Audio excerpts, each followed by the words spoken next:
Thank you. Well, my name is Etienne Stott. I won one of these with my crewmate Tim Baillie in the Olympics of 2012.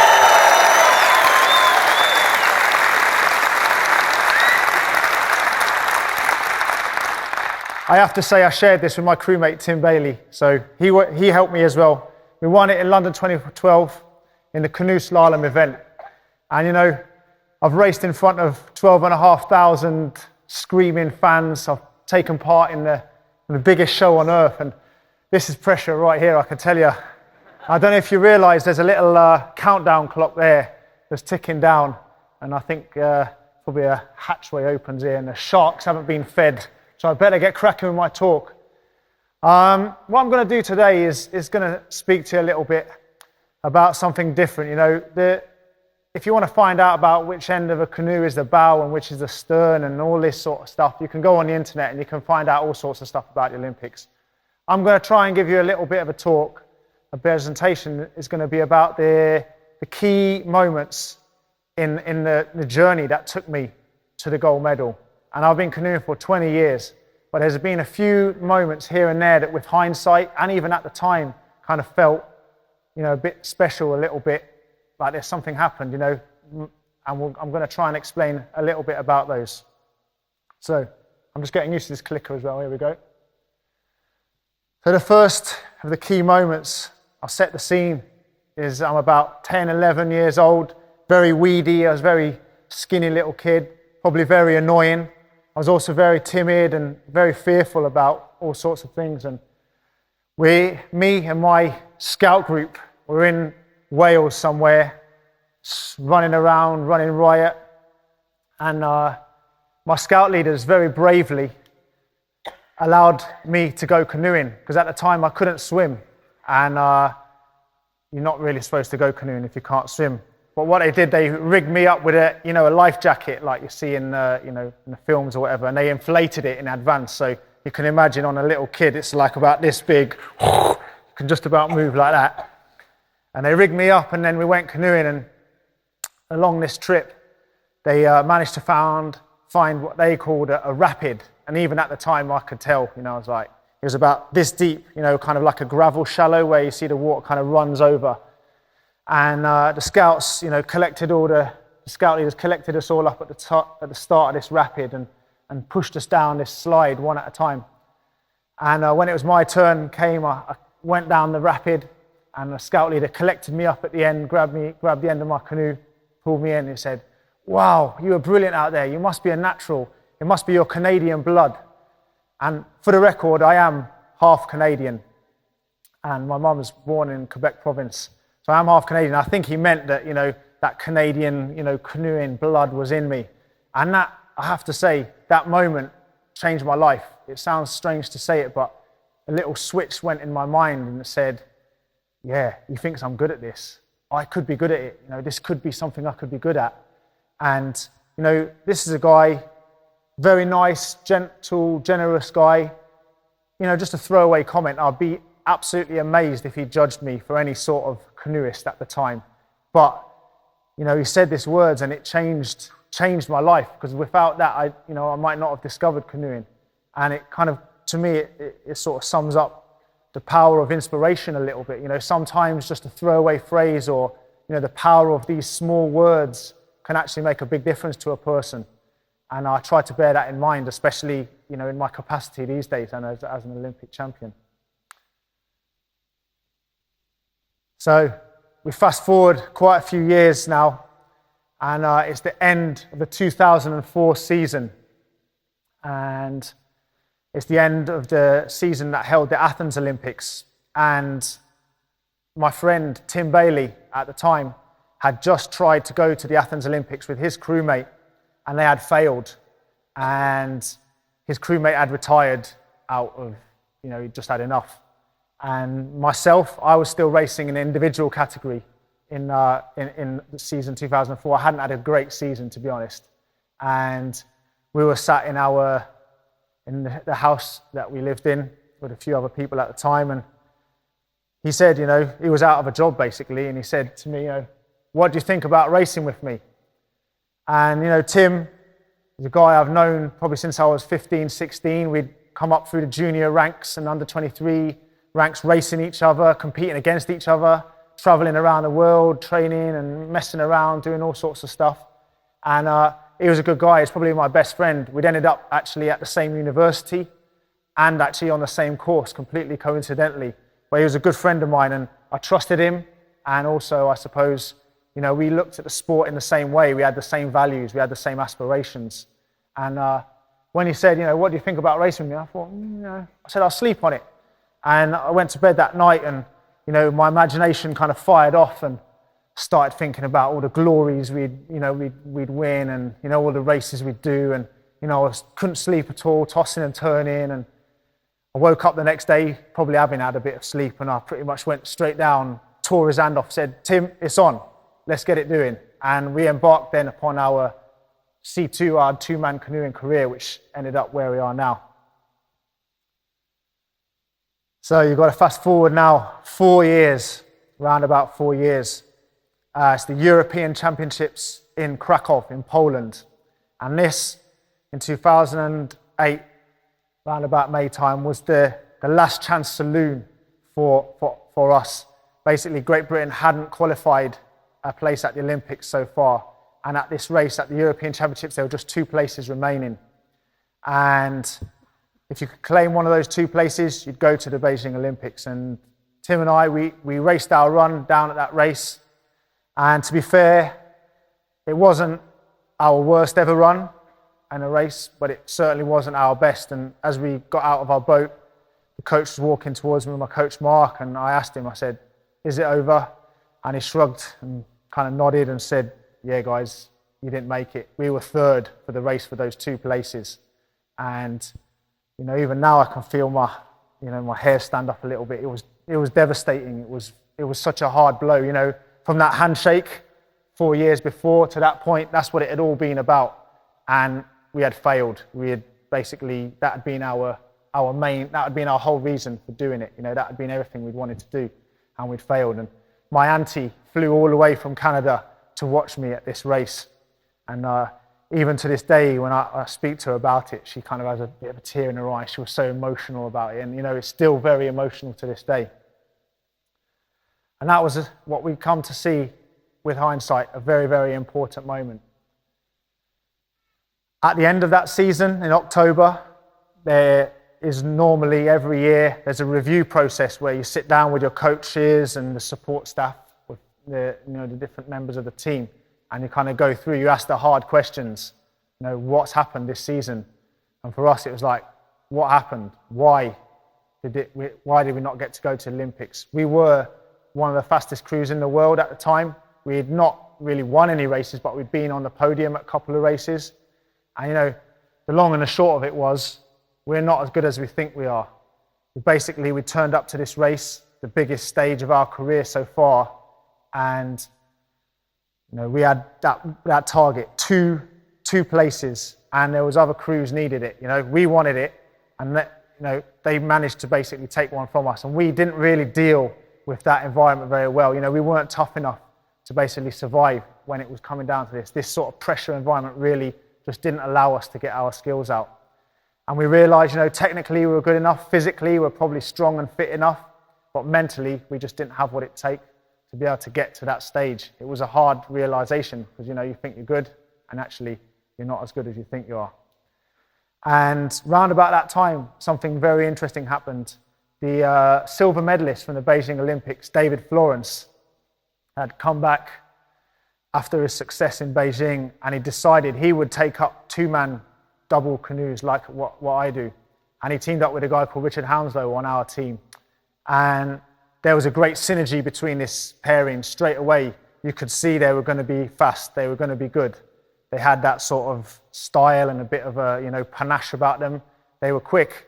And we could tell already our thoughts had turned to London 2012. And we could see these guys were going to be, you know, a thorn in our side. They were going to be a real trouble for us.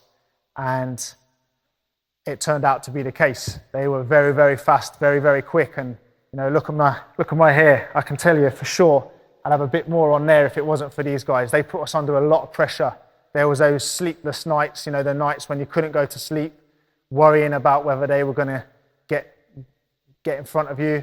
There were the mornings when you just didn't want to go to training because they might be able to beat you, or, you know, you just didn't. It was very, very difficult. But over the hindsight, and even at the time, we worked very, very hard to actually realize that these guys were our greatest asset, in fact, because through their presence, through their quality, they would force us, they would push us, they would make us learn how to deal with this in-your-face pressure environment. They would be there every day, and we would be there every day trying to learn to deal with it.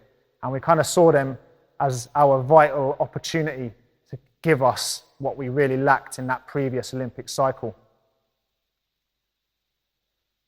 So fast forward now another couple of years, April 2011, I'm lying in a hospital bed having had keyhole surgery on my shoulder, and just a few days before, Tim and I had been training on the Lee Valley White Water Course where we eventually raced in the Olympics, and we hit an obstacle in the water, and the force, the whiplash effect basically tore my shoulder out of its joint. And it's extremely painful, I can tell you that for starters. But that moment, that instant, the whole deal, the whole dream of going to London 2012 just went up in dust, you know, just turned to nothing. And the surgeon who was going to treat me warned me before the surgery. He said, look, when I go in, if I see a particular sort of damage, that's basically, you're not going to be able to canoe ever again. That's just, we won't be able to repair it adequately. Thankfully, I was lying there in this bed in April 2011. The surgery had gone fine. The surgeon hadn't found any really bad problems. He'd found a lot of damage, but he'd managed to repair it successfully. And I don't know if it was a mixture of the painkillers and I have no idea what. But I was lying there and this idea came to me, this kind of, I don't know if you might call it a vision, or I don't really know what it was. Something happened in my mind. An idea kind of just burst in and expanded in front of me. And it was me lying in that bed, and there was a red thread coming out from where I was sat there, kind of winding its way into the distance. And at the end of the thread was a London Olympic podium with Tim and myself stood on that podium with the gold medals around our necks. And, you know, I sort of thought to myself, what about that? What about that? That would be a great story to tell people, and it would be a great story to be involved with. And I thought to myself, you know, there is a possibility that can happen. The schedule was extremely tight, you know, for the recovery and everything like that. But, you know, it was just about possible. It would just about manage it. And I thought to myself, what about it? And a few days later, I was released from hospital and I set about traveling along that red thread. And it took me 3 months to get back on the water after that operation. And the first day back on the water, I could barely lift my arm above my shoulder. It was so stiff and so painful. But we knew that in 12 weeks from that point, there was a very important point on that red thread, which was the World Championships, which also is the Olympic qualifying for London 2012. It was absolutely vital to be at that race if the red thread was going to work. And by hook or by crook, a massive team effort behind me, you know, doctors, physiotherapists, nutritionists to help me get the optimum nutrition to aid recovery. Psychologists were there working with me to make sure that I got the right mental mindset. You know, stress is very, very bad for, you know, healing and recuperation. We work with, we work with the strength and conditioning experts to make sure that I was physically doing as much training as I could while I was recovering from this shoulder operation. And a massive team effort swung in. And eventually we found ourselves at that World Championships and the Olympic qualifying race. And amazingly, even to this day, it stands out as probably our second best race ever. We were 6th at the World Championships. It was almost like a miraculous performance. But the long and short of that result meant that Great Britain had qualified its place to the London 2012 Olympics. And that was absolutely crucial. So we were still on the red thread. Now we're going to fast forward again a little bit to semi-final of the London Olympics. We've been through the heavy winter of 2011, 2012. I don't know if any of you remember last winter. I remember it very clearly. It was 3 or 4 weeks. It was kind of -5, -8, snow, ice everywhere. Very tough winter conditions for training. Also, there was the psychological strain. You know, a lot of pressure coming on for London. Everyone knew London was just around the corner. We'd managed to get through that. We'd managed to make it through the Team GB selection trials, which is also extremely intense. We managed to make it through the heats rounds of the Olympics, which, you know, you can see sometimes people fall at the first hurdle. We managed to get through that. And we were in our semi-final run, about halfway down the run. And we realized we'd misjudged a section of the course, and the water ended up spinning us around to point backwards. We were effectively floating backwards down the river in the middle of the Olympics. And I remember hearing, one of the only times I remember hearing the crowd, that massive gasp as we spun around. It was like, oh, you know. And then somehow we managed to organize ourselves, get back onto line and get into the next gate. And that kind of exemplified or personified this phrase here. And we really worked hard. We found that in the sport of canoe slalom, and kind of, I believe, in life, sometimes you make a mistake, sometimes you misjudge something, and sometimes something just comes out completely out of nowhere and does you in. And you can see, you know, I see in myself, and I can see it in other people sometimes, that, you know, sometimes the way they respond to that situation, that mistake or that happening, actually makes things worse. You can see, that sort of unraveling effect coming along, you know. And in the Olympics, this unraveling is a very serious possibility. You see it all the time. And we, Tim and myself, realized that if we could really have this hammered into our brain, the response, if anything happened to us, that sort of a mindset came in, you know, respond like a champion. How would a champion respond in this situation? And we're always trying to push this, you know, the response to the problem is more important than the problem itself. And in this occasion, you know, this error, we've gone backwards down the river. It cost us 2 or 3 seconds. And in the backs of our minds, we knew for sure if we made another mistake, we would not make the Olympic final. And it was absolutely vital just to stay on task and really, you know, just do everything we could to keep on track. And in fact, we responded quite well because we managed to make it into the final in 6th position. So we just scraped into the final. And that point there, you know, the response was a very important thing that we think happened on that day. The next key moment, we've just crossed the line from our final run in the Olympics. And I reached over Tim's shoulder, shook his hand and said, "Good effort, mate. We tried our best there, eh?" And this is something else that we really, really worked hard in. We've done a time of 106.41 seconds. That's probably, you know, one of the most important 106.41 seconds of my life. But, you know, that was around about 2 seconds faster than anyone else had been in the semi-final. But for us, the way we defined our success or otherwise in the Olympics was if we had done our best. And a lot of people kind of misunderstand what doing your best really is. Sometimes you do your best and it comes out, you know, perfect, absolutely top draw. Sometimes actually you do your best and it's absolutely dismal and it's proper bottom draw. Most of the times you do your best and it's somewhere in between. And you can do your best as long as you haven't been complacent, as long as you haven't been lackadaisical. You try, you put what you can into the effort. No matter whether it's top or bottom, you learn something. You take something out of it and then you put it back in and you do your best again with what you've gained. And Tim and myself on that stage, on that big day, 12,500 people running, you know, screaming at us all the way down that run in that pressure environment. Up to that point, our sport didn't have any medals or any results. We really needed a result that day, our sport did. We obviously wanted a result for ourselves. But we kind of knew that it didn't really matter what happened that day because we couldn't control the other competitors. Sometimes in the Olympics, someone comes in with this and, you know, it seems amazing, but then it just gets better and better and better. on that particular day, we'd come in, we'd done our best, we knew we couldn't improve upon it. Our Olympics was over at that point. But as it turned out, you know, our best turned out to be the best on that particular day.